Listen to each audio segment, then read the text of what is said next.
The clock struck 9 when I did send the nurse, and half an hour she promised to return.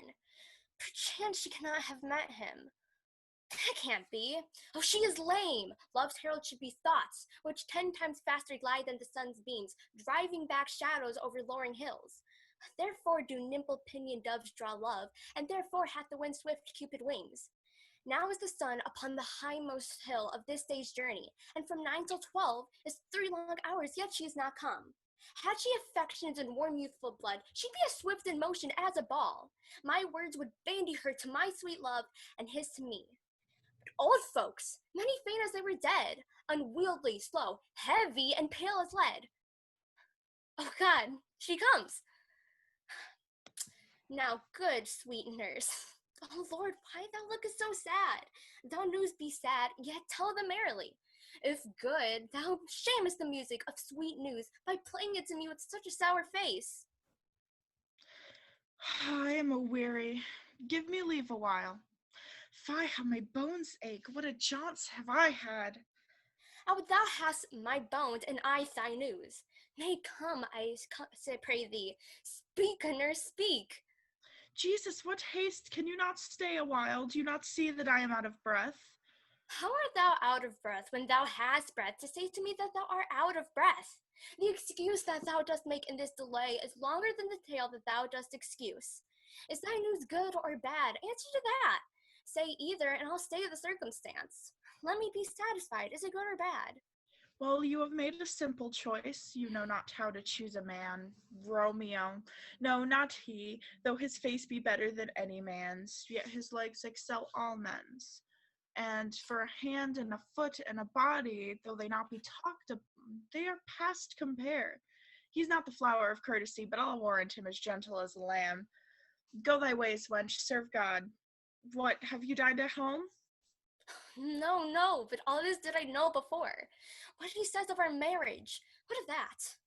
Lord, how my head aches. What a head have I. It beats as if it would fall in 20 pieces. My back at the other side. Oh, my back, beshrew your heart for sending me to catch my breath with jaunting up and down. Faith, I'm sorry that thou art not well. But sweet nurse, tell me, what says my love? Your love says, like an honest gentleman, and a courteous, and a kind, and a handsome, and I warrant a virtuous. Where is your mother? Where is my mother? Why, she is within. Where should she be? How oddly thou repliest. Your love says like an honest gentleman. Where is your mother? Oh God, ladies, dear, are you so hot? Mary, come up, I trow. Is this the poultice for my aching bones? Henceforward do your messages yourself. You're such a coil. Come, what says Romeo? Have you got leave to go to shrift today? I have. Then hie you to Friar Lawrence's cell. There stays a husband to make you a wife. Now comes the wanton blood up in your cheeks. They'll be scarlet straight in any news. Hie you to church. I must another way, to fetch a ladder by the which your love must climb a bird's nest soon when it is dark. I am the drudge and toil in your delight, but you shall bear the burden soon at night. Go, all to dinner. Hie you to the cell. I had a high fortune. Honest nurse, farewell.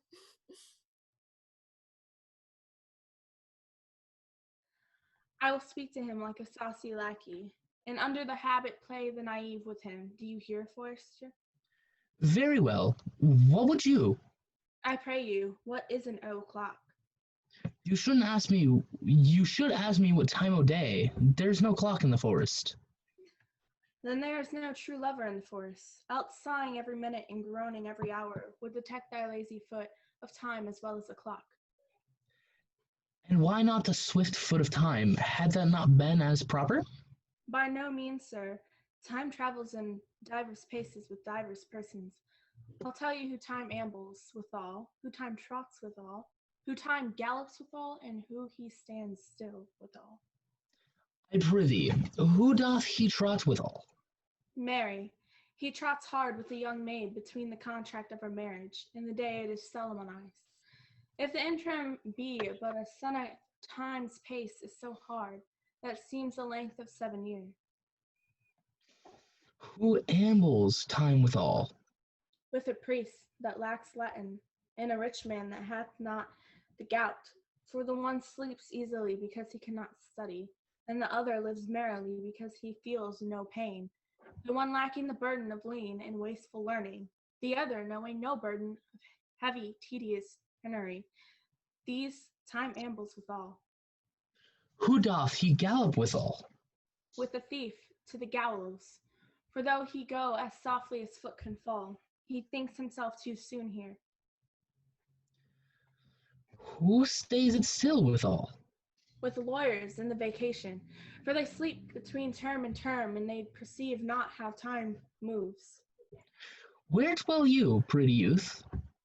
With this shepherdess, my sister, here in the skirts of the forest, like fringe upon a petticoat. Are you native to this Like place? the colony that you see dwell where she's kindled.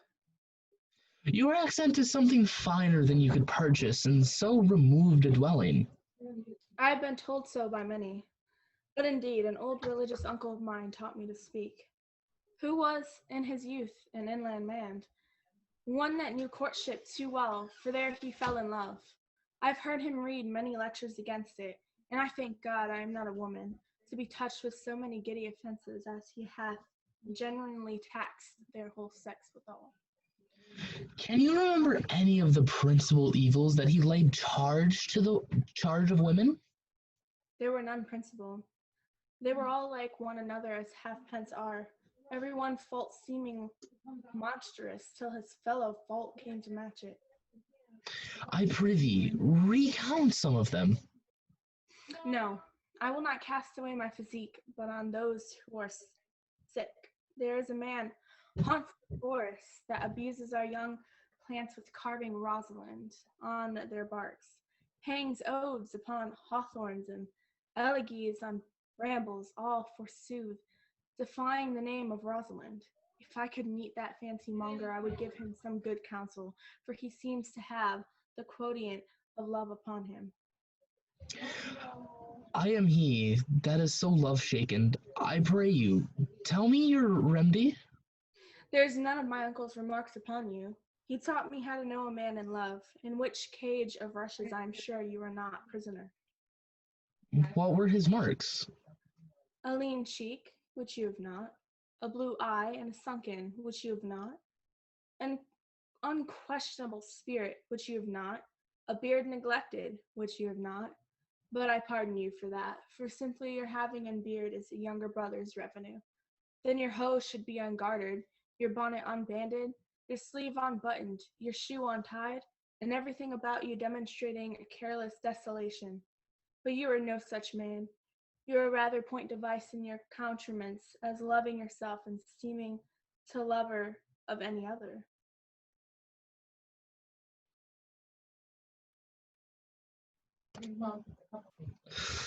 Fair youth, I could make thee believe I love.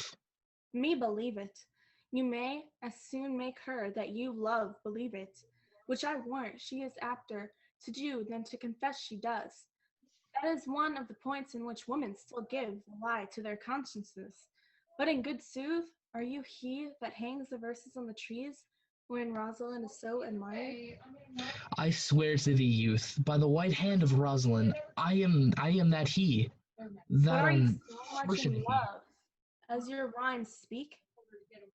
Neither rhyme nor reason can express how much. Love is merely a madness, and I tell you, deserves as well as a dark house and a whip as madmen do. And the reason why they are not so punished and cured is that the lunacy is so ordinary that the whippers are in love too. Yet I profess curing it by counsel. Did you cure any so? Yes, one in his manner. He was to imagine me his love, his mistress, and I set him every day to woo me, at which time would I, being but a moonish youth, grief, be effeminate, changeable, longing and liking, proud, fantastical, apish, shallow, inconsistent, full of tears, full of smiles, for every passion something, and for no passion truly anything. But boys and women are for the most part cattle of this color, would now like him, now loathe him, then entertain him, then forswear him. Now weep for him, then spit at him. Which was to forswear the full stream of the world, and to live in a nook merely monastic. And thus I cured him. In this way will I take upon me to wash your liver as clean as a sound sheep's heart, that there shall not be one spot of love in it. I would not be cured, youth. I would cure you, if you would but call me Rosalind, and come every day to my cote to woo me. Now, by the faith of my love, I will. Tell me where it is. Go with me to it, and I'll show you. And by the way, you shall tell me where in the forest you live. Will you go? With all of my heart, good youth. Nay, you must call me Rosalind. Come, sister, will you go?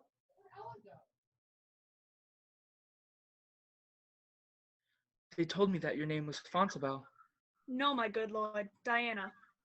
Titled goddess, and worth it with addition, but fair soul in your half-fine frame, hath love no quality? If quick fire of youth light not your mind, you are no maiden, but a monument.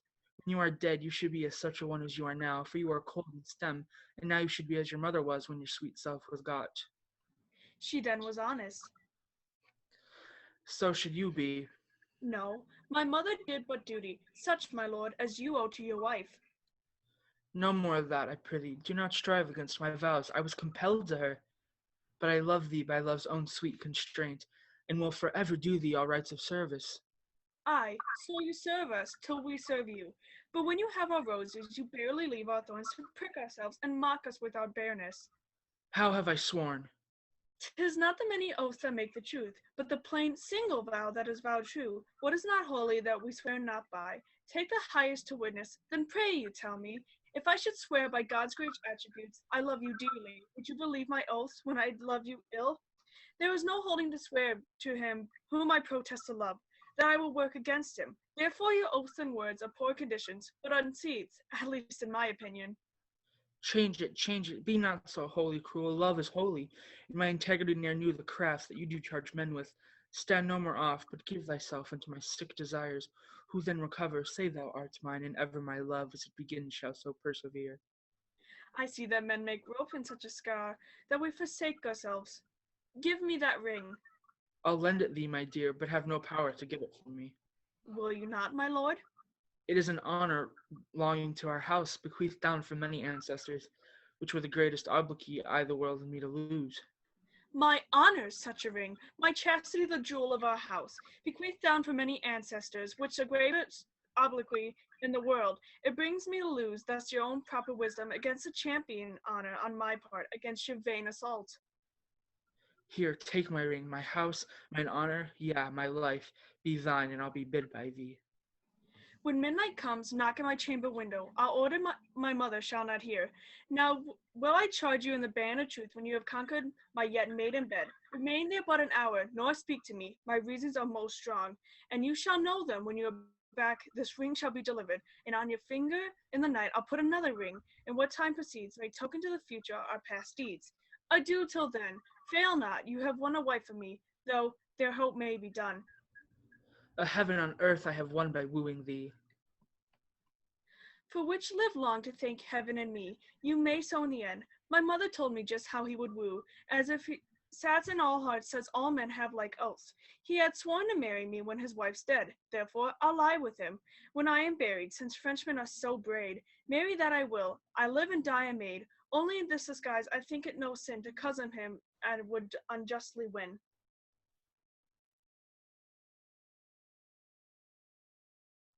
That which hath made them drunk hath made me bold. What hath quenched them hath given me fire. Hark, peace. It was the owl that shrieked, the fatal bellman which give the serfs good night. He is about it. The doors are open, and the surfeited grooms do mock their charge with snores. I've drugged their possets. That death and nature do contend about them, whether they live or die. Who's there? What ho? Alack, I'm afraid they have awaked, and it is not done. The attempt and not the deed confounds us. Hark, I laid their daggers ready, he could not have missed them. Had he not resembled my father as he slept, I had done it. My husband. I have done the deed. Dost thou not hear a noise? I heard the owl scream and the crickets cry. Did not you speak? When? Now. As I descended? I. Hark! Who lies I second chamber? Donal Bane. This is a sorry sight. A foolish thought to say a sorry sight. There's one did laugh in sleep, and one cried murder, that they did wake each other. I stood and heard them, but they did say their prayers and address them again to sleep. There are two lodged together. One cried, God bless us, and amen. The other, as they had seen me with these hangman hands, listening to their fear, I could not say amen. When did they say God bless us? Consider it not so deeply. But wherefore could I not pronounce amen? I had most need of blessing, and amen stuck in my throat. These deeds must not be thought after these ways, so it will make us mad. Methought I heard a voice cry, sleep no more. Macbeth does murder sleep, the innocent sleep, sleep that knits up the raveled sleeve of care. The death of each day's life, sore labor's bath. Palm hurt of minds, great nature's second course, chief nourish in life's feasts. What do you mean? Still it cried, sleep no more, to all of the house. Glamis hath murdered sleep, and therefore Cawdor shall sleep no more. Macbeth shall sleep no more. Who was it that thus cried? Why, worthy Thane, you do unbend your noble strength to think so brain-sickly of things. Go get some water and wash this filthy witness from her hand. Why did you bring these daggers from the place? They must lie there. Go carry them and smear the sleepy grooms with blood. I'll go no more. I'm afraid to think what I've done. Look on't again. I dare not. Infirm of purpose. Give me the daggers. The sleeping and the dead are but as pictures. 'Tis the eye of childhood that fears a painted devil. If he do bleed, I'll gild the faces of the grooms withal, for it must seem their guilt. Hence is that knocking. How isn't with me when every noise appalls me? What hands are here? They pluck out mine eyes. Will all great Neptune's oceans wash this blood clean from my hands? No, this hand will rather the mutinous seas of Incardine make the green one red. My hands are of your color, but I shame to wear hearts so white. I hear a knocking at the south entry. Retire we to our chamber. A little water clears us of this deed. How easy is it then your constancy hath left you unattended? Hark, more knocking. Get on your nightgown, lest occasion call us, and show us to be watchers. Be not lost so poorly in your thoughts. To know my deed, to where best not know myself. Wake Duncan with thy knocking. I would thou couldst.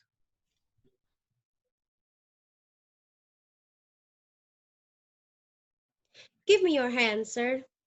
My duty, madam, and most humble service. What is your name? Cesario is your servant's name, fair princess.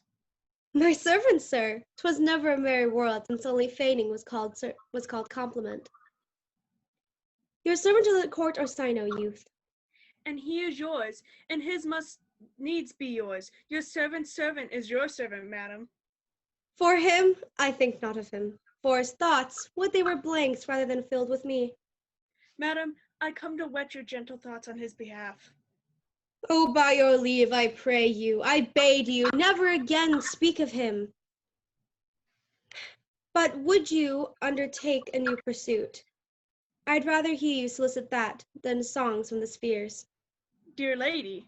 Give me leave, beseech you, I did send a ring in chase of you, so did I abuse myself, my servant, and I fear me. You, under your hard construction, must I sit to force it on you in a shameful cunning, which you knew none of yours. What might you think? Have you not set mine honor at a stake, and baited it with all the unmuzzled thoughts that Tyrrhenia's heart can think? To one of your receiving, enough is shown. A cypress, not a bosom, hides my heart, so let me hear you speak. I pity you. That's a degree to love. No, not a grizz, for 'tis vulgar proof that we often pity enemies. Why then, methinks 'tis time to smile again. O world, how apt the poor are to be proud! If one should be a prey, how much the better to fall before the lion than the wolf! The clock upbraids me with the waste of time. Be not afraid, good youth, I will not have you. And yet, when wit a youth is come to harvest, your wife is like to reap a proper man. Here lies your way, due west. Then westward ho, grace and good position, attend your ladyship. You're nothing, madam, to my lord by me. Stay, I prithee, tell me, what thou thinkest of me? That you do think you are not what you are. If I think so, I think the same of you. Then you think right. I'm not what I am. I would you were as I would have you be. Would it be better, madam, that I am? I wish it might, for now I am your fool. Oh, what a deal of scorn looks beautiful in the contempt and anger of his lip. A murderous guilt shows not itself more soon than love that would seem hid. Love's night is noon. Cesario, by the roses of the spring, by maidhood, honor, truth, and everything, I love thee so, that maug all thy pride, nor wit nor reason can my passion hide. Do not extort thy reasons from this clause, for that I woo, thou thereforest hast no cause, but rather reason, thus with reason's fetter. Love sought is good, but given unsought is better. By innocence I swear, and by my youth I have one heart, one bosom, and one truth, and that no woman has, nor never none shall mistress be of it, save I alone. And so adieu, good madam, never more will my masters to you deplore. Yet come again, for thou perhaps mayst move that heart which now adores to like his love.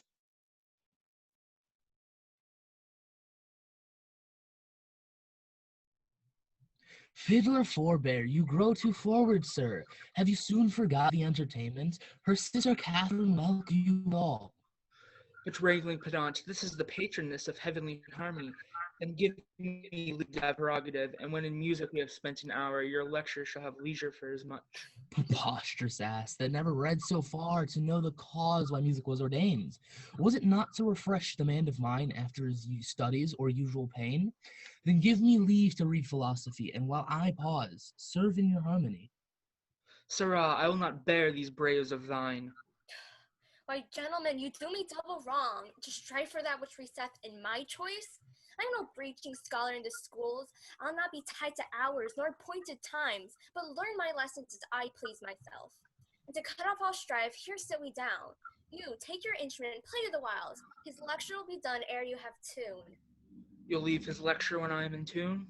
That'll be never. Tune your instruments. Where left we last? Here, madam.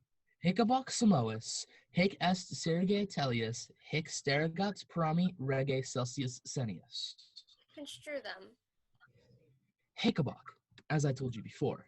Samois, I am Lucento. Hic ec, son of Lucento of Pisa. Serge tellius, disguised thus to get your love. Hic steregat, and that's Lucento that comes a-wooing. Prami is my man Treno. Rege, bearing my port, Celsius senius, that we might beguile the old pantaloon. But yeah, my instrument's in tune. Let's hear. Oh, the files, trowelers. Spit in the hole, man, and tune again. Now let me see if I can construe it. Hic abat Samois, I know you not. Hic est sigiatellis, I trust you not. Hic ceterat priami, take heed he hear us not. Regia, presume not. Celsius, despair not. Madame, 'tis now in tune. All but the bass. The bass is right, 'tis the bass knave that jars. How fiery and forward our pedant is. Now for my life, the knave doth court my love. Pedascule, I'll watch you better yet. In time I may believe, yet I mistrust. Mistrust is not, for Mercedes was a Jax, called so from his grandfather. I must believe my master, else I promise you I should be arguing still upon that doubt. But let it rest. Now let's hear to you. Good master, take it on kindly, pray, that I have been thus pleasant with you both. You may go walk and give me leave a while. My lessons make no music in 3 parts. Are you so formal, sir? Well, I must wait. and watch with all, but he deceived. Our fine musician groweth amorous. Madame, before you touch the instrument, to learn the order of my fingering, I must begin with rudiments of art. To teach a gamut in a briefer sort, more pleasant, pithy, and effectual, than hath been taught by any of my trade, and there it is in writing, fairly drawn. Why, I am past my gamut long ago. Yet read the gamut of Hortensio. Gamut I am the ground of all accord. A re, to plead Hortensio's passion. Be me, Bianca, take him for thy lord. C fa ut, that loves with all affection. D sol re, one cliff, two notes have I. Ela me, show pity or I die. Call you this gamut? I don't like it. Old fashions please me best. I am not so nice to change true rules for odd inventions. Farewell, sweet masters, I must be gone. Faith, mistress, then I have no cause to stay. But I have cause to pry into this pedant. Methinks he looks as though he were in love. Yet if thy thoughts, Bianca, be so humble, to cast thy wandering eyes on every stale, seize thee that list. If once I find thee ranging, Hortensio will be quit with thee by changing.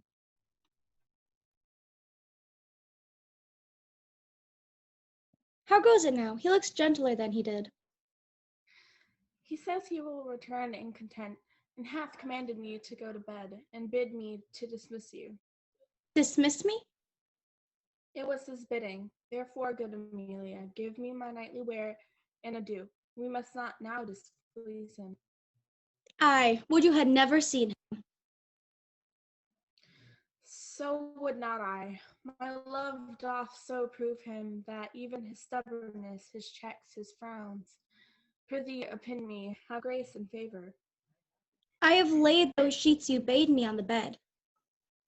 All's one. Good father, how foolish are our minds. If I do die before thee, prithee, shroud me in one of these same sheets. Come, you talk. My mother had a maid called Barbary. She was in love, and he she loves proves mad, and did forsake her. She had a song of willow, an old thing 'twas, but it expressed her fortune, and she died singing it. That song tonight will not go from my mind. I have so much to do but to go hang my head all at one side, and sing it like poor Barbary. Prithee, dispatch. Shall I go fetch your nightgown? No, append me here. This Lodovico is a proper man. A very handsome man. He speaks well. I know a lady in Venice would have walked barefoot to Palestine for a touch of his nether lip. The poor soul sat sighing by a sycamore tree, sing all a green willow, her hand on her bosom, her head on her knee, sing willow, willow, willow. The fresh streams ran by her, and murmured her moans, sing willow, willow, willow. Her salt tears fell from her, and softened the stones, sing willow, willow, willow. Prithee, hither, he'll come anon. Sing all, a green willow must be my garland. Let nobody blame him, his scorn I approve. Nay, that's not next, hark! Who is that knocks? It's the wind. I called my love, false love, but what said he then? Sing, willow, willow, willow. If I court more women, you'll couch with more men. So get thee gone, good night. Mine eyes do itch, doth that bode weeping. 'Tis neither here nor there. I have heard it said so. Oh, these men, Amelia, that there be women do abuse their husbands in such gross kind. There be some such, no question. Wouldst thou do such a deed for all the world? Why, would not you? No, by this heavenly light. Nor I neither. By this heavenly light, I might do it as well as the dark. Wouldst thou do such a deed for all the world? The world's a huge thing. It is a great price for a small vice. And troth, I think thou wouldst not. In troth, I think I should, and undo it what I had done.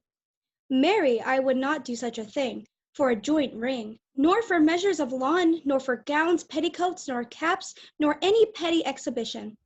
But for the whole world, why, who would make her husband a cuckold to make him a monarch? I should venture purgatory for it. Beshrew me, if I would do such a wrong for the whole world. Why, the wrong is but a wrong in the world, and having the world for your labor, 'tis a wrong in your own world, and you might quickly make it right. I do not think there is such any woman. Yes, a dozen, and as many to the vantage as would store the world they played for. But I do think it is their husbands' fault.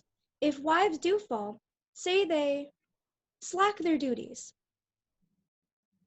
and pour our treasures into foreign laps, or else break out in peevish jealousies, throwing up strait upon us, or say they strike us, or scant our former having in despite, why we have galls, and though we had some grace, yet have we some revenge? Let husbands know, their wives have sense like them, they see and smell, and have their palates both for sweet and sour, as husbands have. What is it that they do when they change us for others? Is it sport? I think it is. And doth affection breed it? I think it doth. It is frailty that thus errs? It is so too. And have not we affections, desires for soul, and frailty as men have? And let them use it well, else let them know the ills we do, their ills instruct us so. Good night, good night. Heaven me such uses send, not to pick bad from bad, but by bad mend.